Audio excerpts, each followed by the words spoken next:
You ready to be pissed off? Now for just a moment, I want you to think back.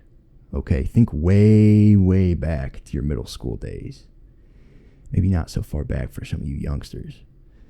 But I want you to try to recall those fond memories of making new friends and discovering new interests. Remember when you had to kind of navigate which social circles you fit into and which ones you enjoyed being a part of, right? Or maybe you were a kid who went home and played video games and watched anime, and you spent way too much time on the internet, and you ended up sort of missing that whole learning how to socialize chapter of life. Either way, I want you to try and remember that one kid. That one bratty, obnoxious menace to the peace whose only purpose in life seemed to be getting as much attention as humanly possible, okay? By any means necessary. I know you know the type. You want, wait! You don't want none of that? Double chunk chocolate cookie! Come on. Gives me conniptions. The kid who loved making a scene. The kid who would do anything to get a reaction out of people, just so that the spotlight would swing back onto him. You know, pulling girls' hair. Oh my God. Stepping on the back of your shoe while you're walking. Yeah, that's not funny. Never speaking in a normal volume. Always screaming like he's in a damn mosh pit or something. Double chunk chocolate cookie! You remember that guy? Now imagine that same kid grew up, but somehow never managed to mentally mature even a single day. And then he discovered that he could get even more attention by live streaming his narcissistic shenanigans on the internet to millions and millions of people. The picture you now have in your head is that of what I like to call a nuisance streamer. Nuisance streamers gain their online infamy by making themselves a walking, filming pain in the ass to the general public.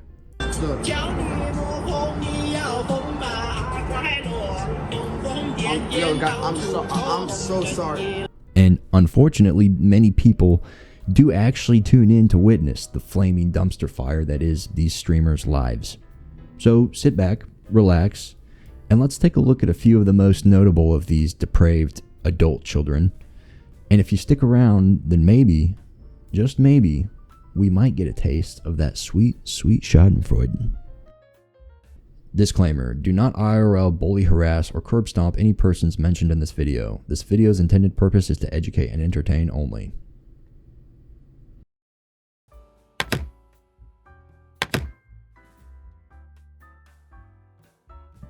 Jack Colin Doherty, aka the internet's favorite proverbial punching bag. Jack Doherty actually had fairly innocent beginnings in the online space, believe it or not. He started out his content creation journey by doing like bottle flips and performing various other innocent tricks on camera and uploading them to YouTube. At the tender age of 12, several of Jack's videos absolutely exploded, going massively viral and garnering millions and millions of views. Surely this unprecedented amount of online attention would have absolutely no effect on this young man's fragile psyche. Anyway, fast forward in time a bit, and Jack's videos had developed into what one might call prank content.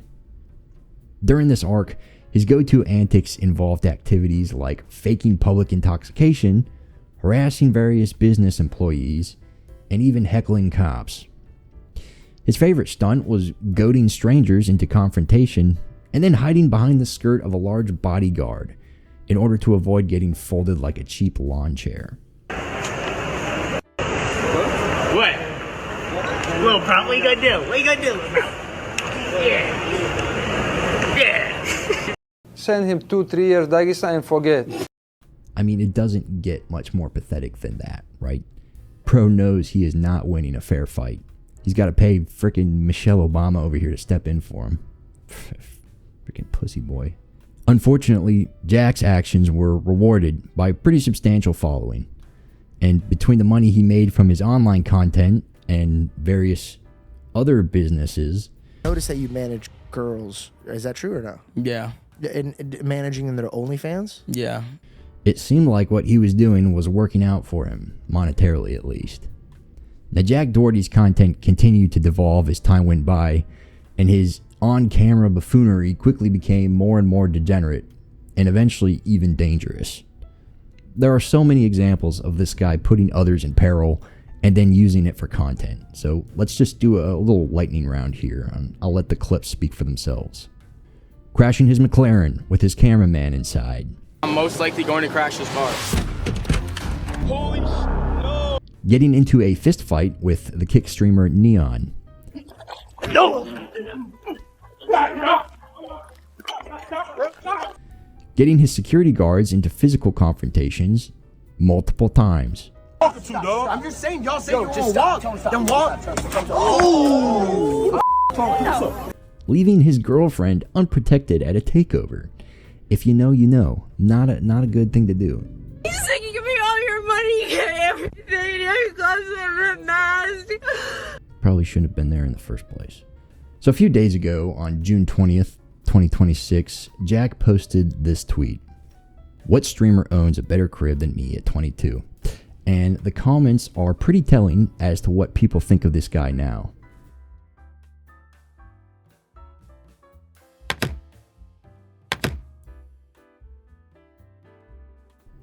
To many people, Johnny Somali is the most despicable streamer that they have ever had the displeasure of witnessing. It's me. I'm many people. Real name Ramzi Khalid Ismail, this particularly punchable face, foreshadowing, is infamous for its IRL streams, which usually took place vacation vlog style in other countries. Johnny Somali quickly became the talk of the web after filming himself on a Japanese subway, loudly harassing innocent people who are just trying to mind their own business. My balloon. Hiroshima, Nagasaki, you know what we do to you? Hiroshima, Nagasaki, we destroy it. This guy sucks. Now, in Japan, disturbing the peace is a much more serious offense than Johnny is probably used to, and his shenanigans earned him a run-in with the authorities, but ultimately he was let off way too easy. And this cycle of harass people in public, get in a little bit of trouble for it, and then ultimately get off, would become Johnny's staple content type. So much so, in fact, that other tourists and locals started recognizing him on the street. Give him the food.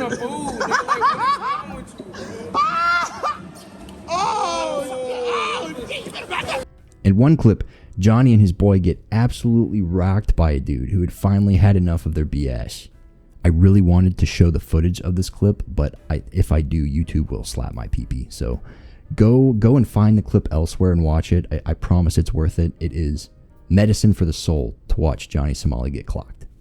Johnny did eventually find himself in the custody of the Japanese police for trespassing into an active construction zone, but he was eventually let off with a small fine and a few-year ban from the country of Japan. So no longer allowed in Japan, he decided to try the Johnny Somali formula in a few different countries, including Israel, where he got beat up again for pressing strangers, banned from the streaming platform Kick for putting photos of his favorite Jews in the Temple Mount, Hell no, man. What the? and detained by Israeli police for sexually harassing a female officer. Don't touch me. I'm from America. Don't touch me. I'll slap that ass. I'll grab it too. Donald Trump told me grab it by the. I'll grab that too. Stop playing with me. I'll grab you. I'll grab it by the right here, nigga. I don't give a. I don't give a. And even after all of that, somehow this dude was allowed to just walk. Anyway, after taking leave of Israel, scumbag Somali decided that the next destination in his ruin the image of all Americans in the eyes of the world tour would be South Korea. Now, this is where he committed the atrocity that most people know him for, and that is the disrespect of the Korean Comfort Woman statue. The Comfort Woman statue is a monument that pays tribute to the sex trafficking victims from World War II. And if people didn't already freaking hate this dude, they hate him now.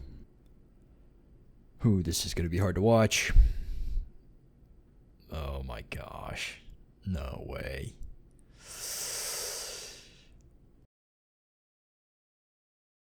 Yup. A statue honoring sex trafficking victims, by the way. This guy is the worst. At long last, Johnny would finally face some legal repercussions from the Korean government. He was indicted by the Seoul Southern District Prosecutor's Office on charges of obstruction of business.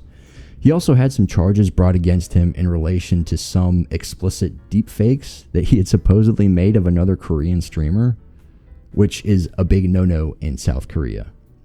But he was doing some nasty side quests. Ultimately, Johnny Somali was sentenced to 6 months in a Korean prison, with the prosecution pushing for even harder punishment. And from what I can gather, a ruling is actually scheduled for June 25th of this year, which at time of recording is in 3 days. So stay tuned. Lock this dude in a box and throw away the key.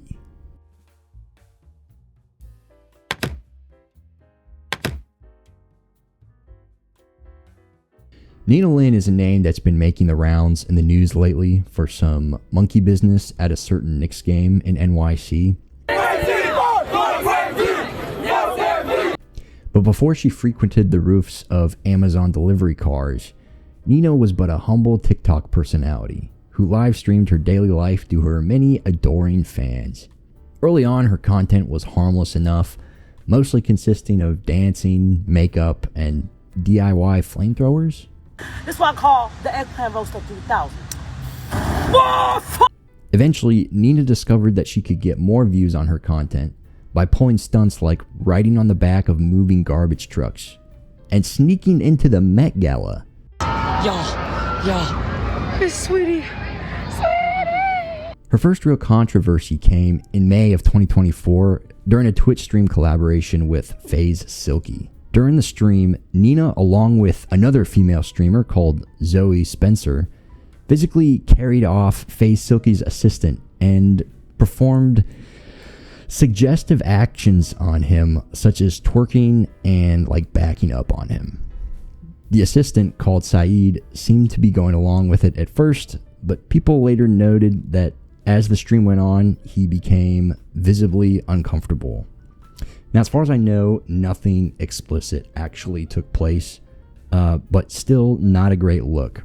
Saeed himself later commented on the incident and made it clear that he wasn't exactly thrilled with what went down.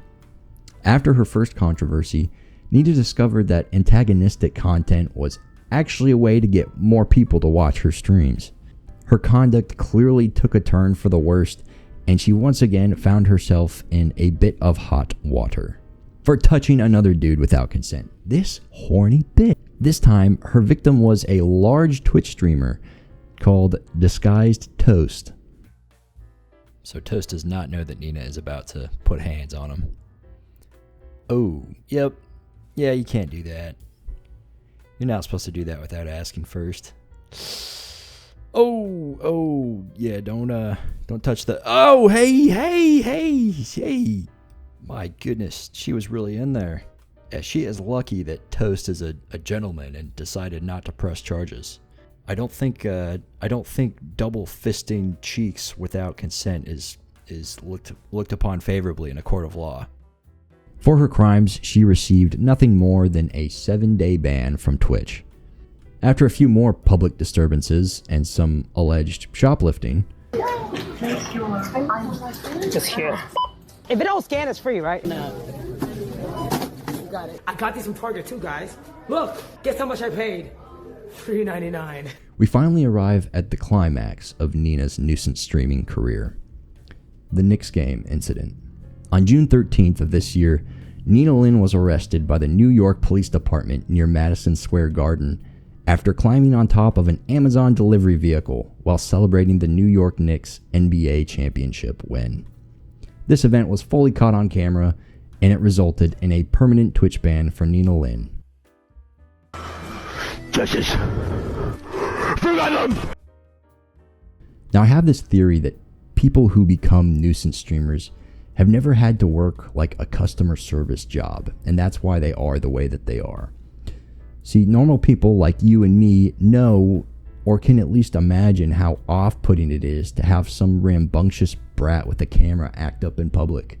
And if you're unlucky enough for said brat to make you the subject of their circus act, well, that can be a real day ruiner.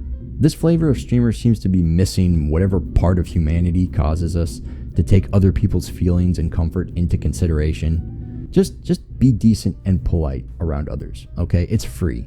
The viewership you get from chimping out is not worth your dignity. Double chunk chocolate cookie. Come on. Send him 2-3 years Dagestan and forget.